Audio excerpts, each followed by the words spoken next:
So up to this point in Module 6, everything we've learned so far has been all about right triangles.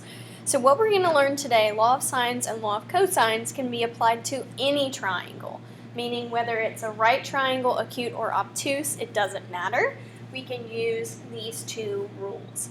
And for the purposes of your test, I will provide you with the formulas for law of sines and law of cosines, but you do need to know how to apply them. So please do make sure that you know how to solve these questions. Even though we've got the formula on the test, make sure you know how to apply them, or it's going to be a little bit difficult. I will also tell you that these two questions on your test, there's going to be two of them, like I said, are going to be worth a lot of points. So they're 5 points apiece. So that's 10 points of your test grade are coming from law of sines and law of cosines. So this is not something that we want to just blow off because of the fact that we're going to be given the formula. So let's go ahead and begin. Law of sines can allow you to find missing measurements for any type of triangle. The big thing that you want to know here is that the sine of any angle over its opposite side will equal the sine of any other angle over its opposite side, and it will equal the sine of any other angle over its opposite side. So essentially, we're always setting up sine of an angle over its opposite side. So let's give this a shot. So it says, use the law of sines to find the unknown values. So we're looking for both A and C. So if I'm looking for A, the angle across from that is 48. So I'm going to say the sine of 48 over A should equal the sine of any other angle over its opposite side. But if I try to use angle C, I don't know the length of its opposite side, so that's not going to help me. So instead, I'm going to say the sine of 93 over 15. At this point, we now have a proportion for which we can cross multiply. So I have 15 times the sine of 48 should equal A times the sine of 93. Since I'm solving for A, the only thing that's happening to A right now is it's being multiplied by something. So to get rid of that multiplication, I'm going to divide. And what I do to one side, I have to do to the other. Now this is not a super pretty answer, but my calculator can handle every bit of this for me. Again, anytime that we're using trig in our calculator, verify that you're in degree mode before you begin. So now that you've verified that, we're going to go ahead and put in our calculator 15 times the sine of 48. Make sure you close that parenthesis there. Divided by the sine of 93. Again, make sure you close that parenthesis just for good measure. And since this is going to be a side length, we typically round that to the nearest tenth. So A comes out to be approximately 11.1. Now, since this is a rounded answer, I'm going to try not to use that to find the other missing value. So instead, I'm going to go back to what I was given in the beginning, just in case I made a mistake along the way. Now, as you notice right now, we do not know angle C. However, we do know that all the angles in a triangle add up to 180. So if I subtract 93 and 48, that leaves me with 39. So I can then say the sine of 39 over its opposite side would equal the sine of 93 over its opposite side. Again, I'm going to try not to use that rounded answer. I'm going to try to use something they gave me from the beginning, just in case I made a mistake. Then I'm going to cross multiply. 15 times the sine of 39 equals C times the sine of 93. Since C is being multiplied by something, I'm going to divide by that something. And then I now have a calculator problem. I can type this directly in. 15 times the sine of 39 divided by the sine of 93.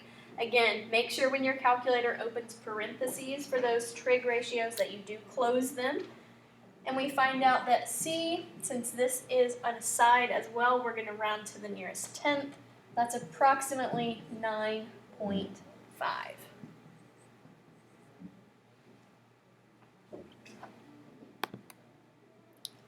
Let's try another. For this question, they want us to find the length of our cube. So I'm going to put an x here. And I know for law of sines, I need to know the opposite angle from that side. So I need to know how big angle P is before I can solve this. So I'm going to subtract the two angles I know from 180, and I'm going to see what I end up with. So I end up with 109 for that angle. At which point I can say the sine of 109 over its opposite side, or x, should equal the sine of any other angle over its opposite side. If I pick 32, however, its opposite side is blank, so I can't use 32, but I could say the sine of 39 over 40 is one of my ratios. Then I'm going to cross multiply. 40 times the sine of 109 equals x times the sine of 39. Since x is being multiplied by something, we're going to divide by that something. And then I'm going to type all of that in my calculator. 40 times the sine of 109 divided by the sine of 39. And I find out that x is approximately 60.1. For practice, you may want to try to find that other side here. However, we're going to go ahead and move forward in our video just to make sure we have time to get through everything. So the next question here says, in triangle RST, I know that T is 7, I know that R is 9. Notice that we're using a lowercase letter here, so that is representing the side across from T and the side across from R. And we know the measure of angle R is 110. We want to find the measure of angle S. So this is my goal. Now, as of right now, remember for these ratios, we have to know the angle and its opposite side. But across from X is blank. So I don't want two pieces of unknown information. So instead, I'm going to solve for T, and I'm going to call that Y. Or I could call it T if I wanted to. I just didn't want to use S, because S sometimes looks like a 5. But we're going to solve for that angle, and then once I know what T is, I can subtract T and R from 180 to get angle S.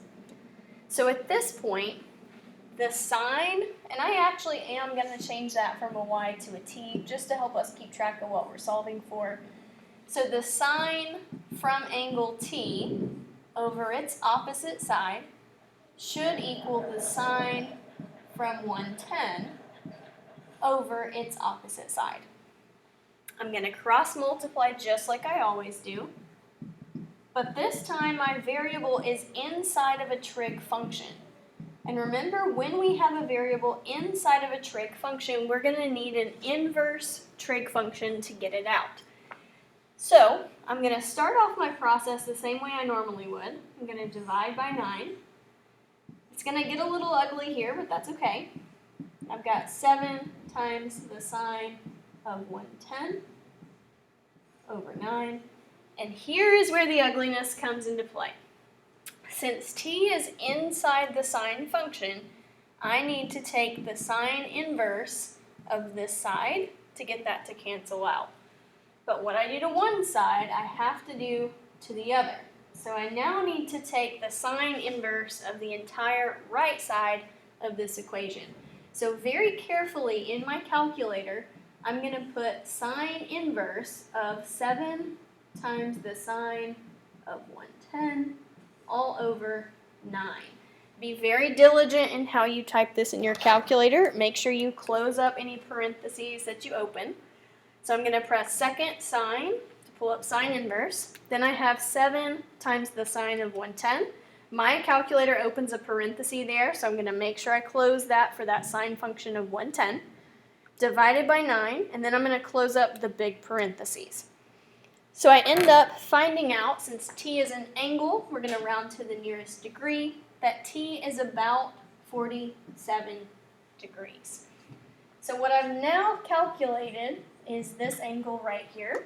So if I take 180 minus 47 minus 110, I find out that the measure of angle S is approximately 23 degrees. Again, we're going to use that approximation here because we rounded for t. So now we know that angle S is about it's about 23 degrees. Now we're going to shift to law of cosines. Now law of cosines is a little bit more complicated than law of sines. So my advice to you for the test is to try to use law of sines first, and if you end up with too many unknowns, then try law of cosines as a last resort. Since there's 2 questions on your test, we should be able to probably ascertain that one of them is going to be law of cosines, one of them is going to be law of sines. Just kind of keep that in mind. So again, remember that these uppercase letters represent angles, lowercase letters represent sides. So I will provide you with this formula, but you have to know how to interpret it and how to use it. So our first formula says c squared equals a squared plus b squared minus 2ab times the cosine of c. Well, this first part of this should look familiar to you, right? It looks just like Pythagorean theorem. So what this is basically saying is one side squared equals the sum of the other 2 sides squared. And whatever 2 sides you used here are going to be repeated right here. So we've got c squared equals a squared plus b squared minus 2 times ab. And whatever side you started with, its opposite angle is at the end. So you'll notice for the next formula, if we started with b, we're going to end with the cosine of b. If we started with a, we're going to end with the cosine of a. So whatever side you start with, you will end with its opposite angle.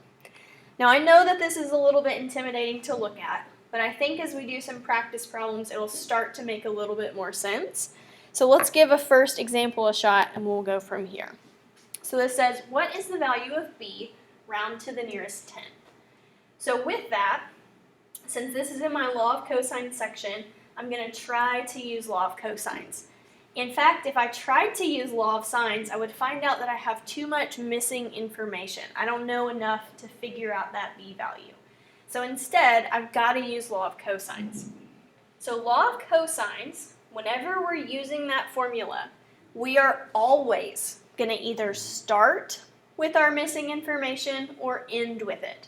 So you'll notice in those formulas, remember that these are associated with each other, right? So if I'm looking for a side length, I'm always going to start with that side length.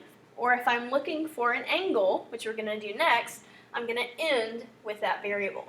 So because of that, since I'm looking for this side, I'm going to start with that value.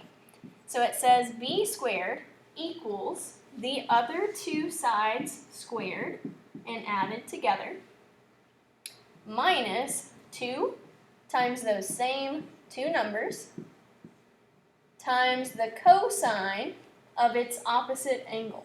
So the cosine of 44. Now I know that that kind of bled into that picture a little bit here, but if we look back at our formula, we use the same 2 letters here as we do here. So that's exactly what we did. And now we've got almost everything ready to be typed in our calculator, believe it or not.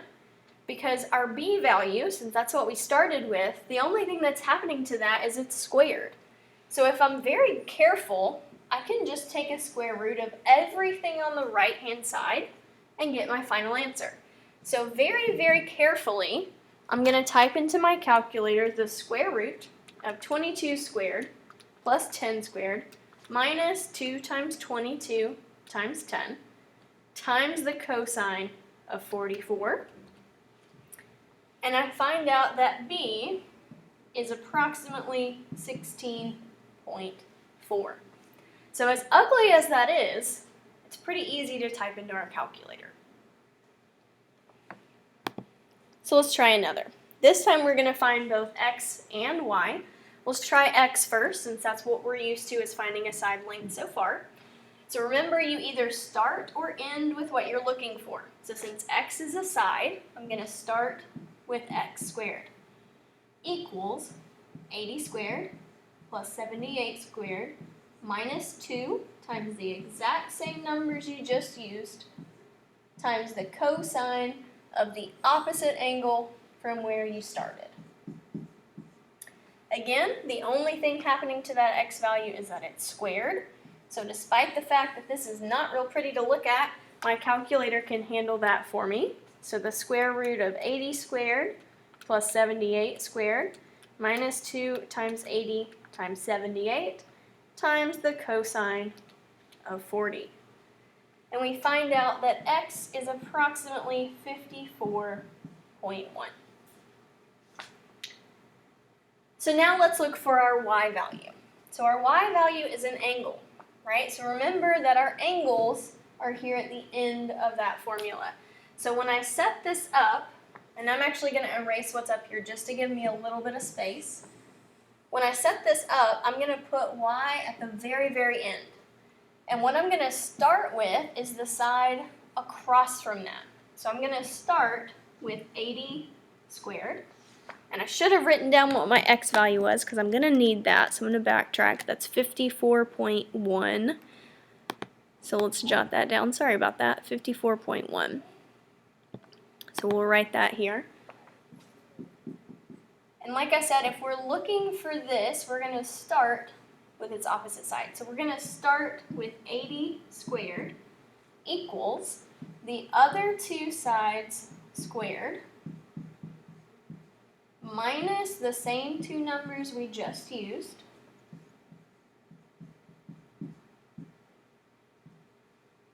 times the cosine of y. Now this one is a little bit harder because there's a lot of things happening on the right-hand side of that equation. So this is my advice to you. These two things are just numbers that are being added together. So I would figure out what that part is. Same thing here. This is just a number squared. Figure out what those are. However, right here, all of this is being multiplied by something. So whenever I get that number there, it's still attached to that cosine of y, meaning whatever I get for this pink box cannot be combined with what I would get in that purple section. So very, very carefully here, we're going to do 80 squared, and we're going to see what we get. So we end up with 6,400. And then on the right side, we're going to do 78 squared plus 54.1 squared. We end up with 9,000 rather, 10.81. I'm going to hold off on rounding to the end if I can. Then I'm going to go ahead and multiply negative 2 times 78 times 54.1. So I have negative 8,439.6 times the cosine of y. Again, since this has a multiplication here, these are attached together. I cannot separate them. So what I'm going to do first is I am going to subtract this whole number from both sides.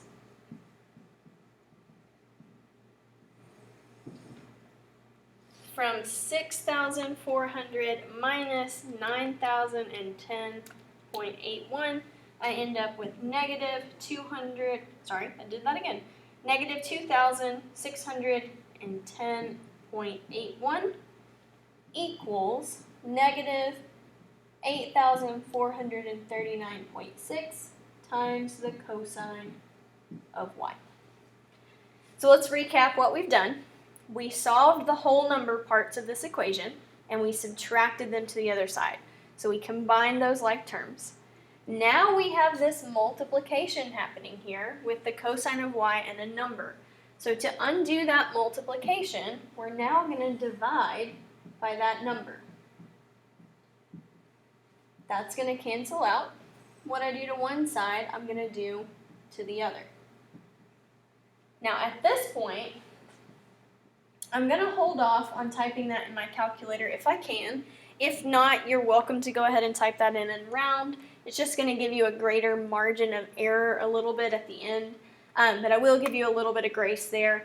I do, however, notice that I have a negative divided by a negative, so I'm going to go ahead and cancel out those negatives, and I'm going to rewrite this as 2,610.81 over 8,439.6 equals the cosine of y.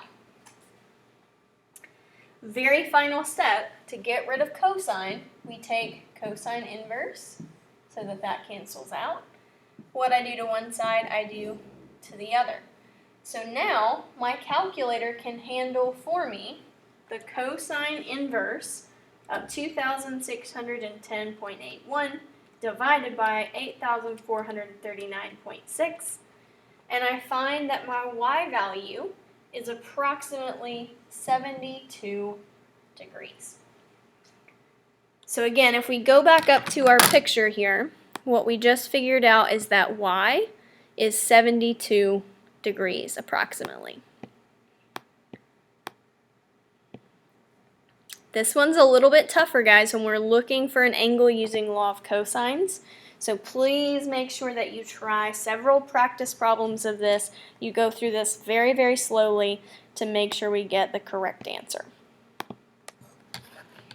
So again, we're going to find our angle measures here. Let's see if we can find x first. So remember that you always start or end with what you're looking for, and since x is the angle, we're going to end with that.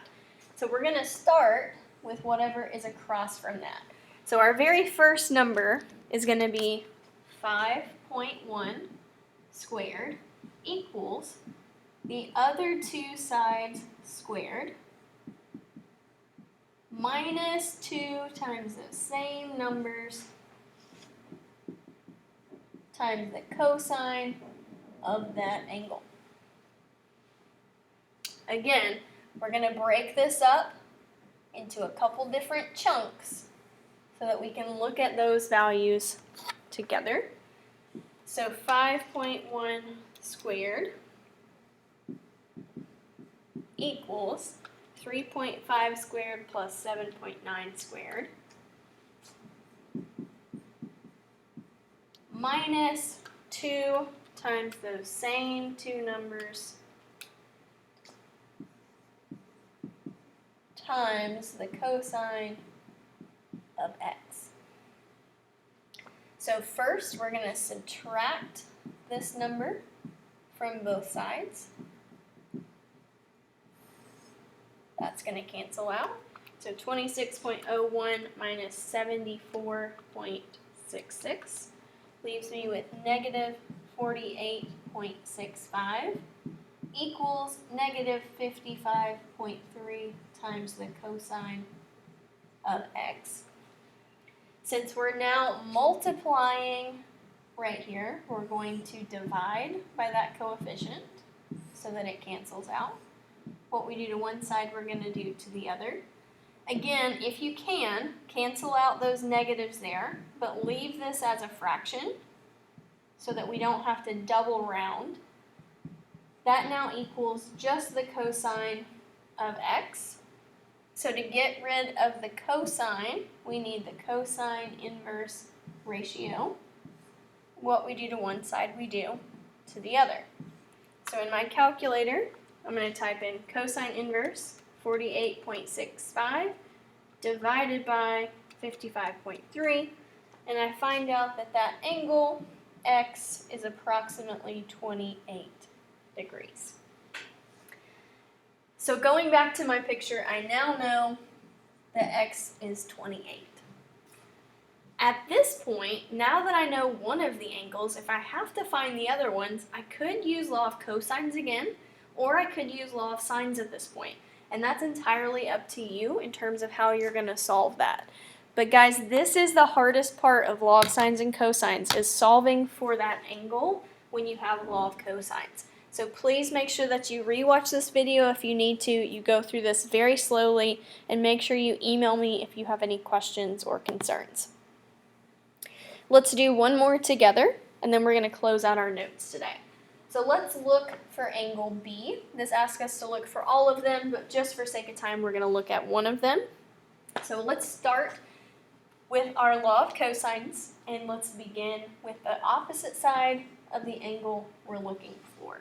So 15.2 squared should equal the other two sides squared and added together, minus the same two numbers that you just used, times the cosine of B. Again, we're going to split this into 3 sections and figure out what those values are. 15.2 squared, 7.4 squared plus 11.6 squared, minus 2 times 7.4 times 11.6.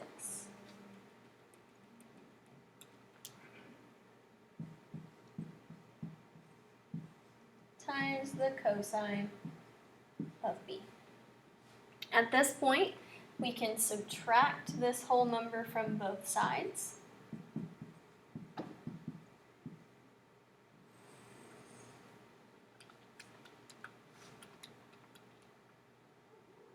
So 231.04 minus 189.32. That gives me 41.72 equals negative 171.68 times the cosine of B. I'm now going to divide by that coefficient to cancel it out. What I do to one side, I'm going to do to the other. So notice here, we don't have 2 negatives, so we're not going to be able to cancel out that negative sign. So 41.72 over negative 171.68 equals the cosine of B. To get B by itself, we need to do the cosine inverse of this side, and what we do to one, we do to the other. So I'm going to type the cosine inverse of 41.72 divided by negative 171.68, and I find out that that B is approximately 104 degrees. If you have any questions about law of sines or cosines, please make sure that you come in for tutoring or send me an email. Have a great day.